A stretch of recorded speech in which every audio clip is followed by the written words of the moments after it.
Thank you. Thank you so much. What an incredible crowd. You know, it's a beautiful thing to see so many people from so many different walks of life unite today to come out and say it's time for Washington to stop prolonging this war in Ukraine. And it's such an honor to speak alongside so many incredible anti-war figures, people like Dennis Kucinich, Ron Paul, people who've been, yeah, let's hear it for him.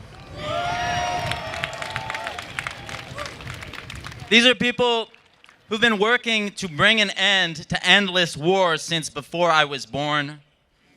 And today we're here to make sure our kids don't have to do the same thing tomorrow. The thing about war is that in America, sometimes it can seem so abstract to us, like it could never hit home here. But it can, and it does. You know, I grew up in Southwest Virginia down the river from the Radford Arsenal, where all the propellants used in American rockets and artillery shells are produced. And every month, they burn the explosive waste and they dump that sludge into the New River.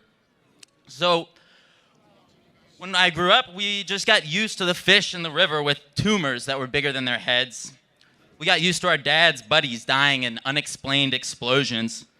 We got used to our friends getting thyroid cancer in their late 20s.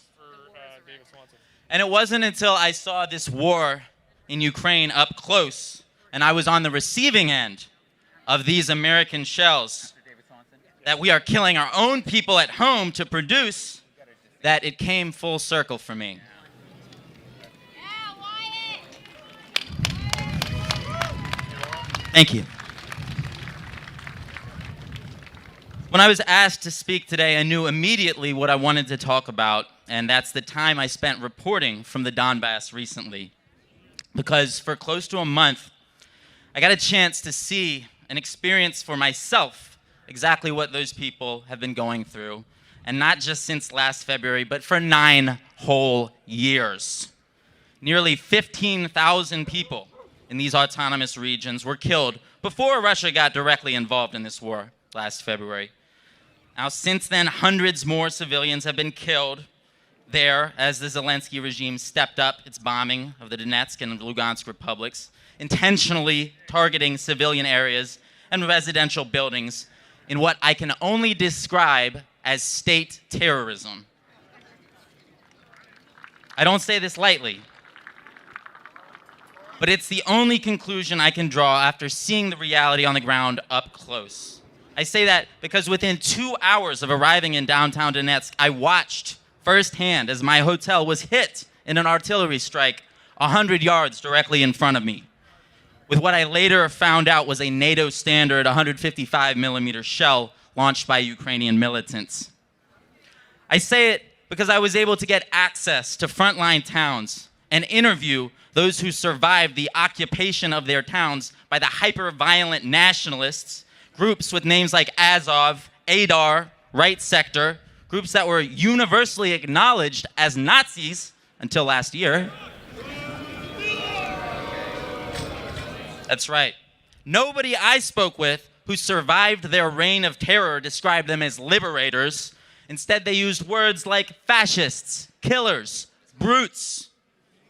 I say state terror because of Natalia, the 68-year-old babushka I met who was left crippled when the Ukrainian military bombed her apartment with a US-built HIMARS rocket. With no cell service, she told me she looks up at the faded photos of her children on the walls of her ruined apartment and tells them to look at what's become of her life. We asked her what she thought of Americans. Knowing we supplied the Ukrainian militants with those bombs, she said, they must be beasts. They must not be human. They must have no heart. And I wished so badly that I could tell her otherwise, but how could I? Well, I'm looking out at this crowd today, and now I think I can. Finally, Americans are uniting to say enough is enough.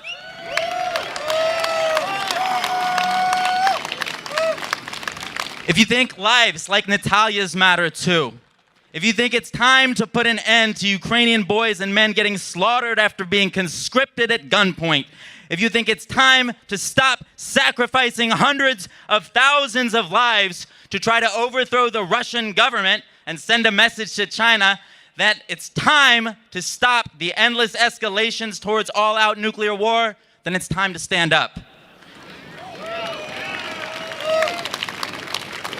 It's time to stand with the people of the Donbass. Stand with the other Ukrainians too. The Russian speakers in the East who are banned from mainstream media airwaves, who've been systematically silenced and erased since the US-backed coup in 2014. So spread the word. Tell your friends, tell your family, tell your member of Congress, stop pouring gas on the fire. Stop sabotaging the peace deals. Not a single penny more for these war criminals. Let's have peace for the people of Donbass. It's time for negotiations, not nuclear weapons. Thank you.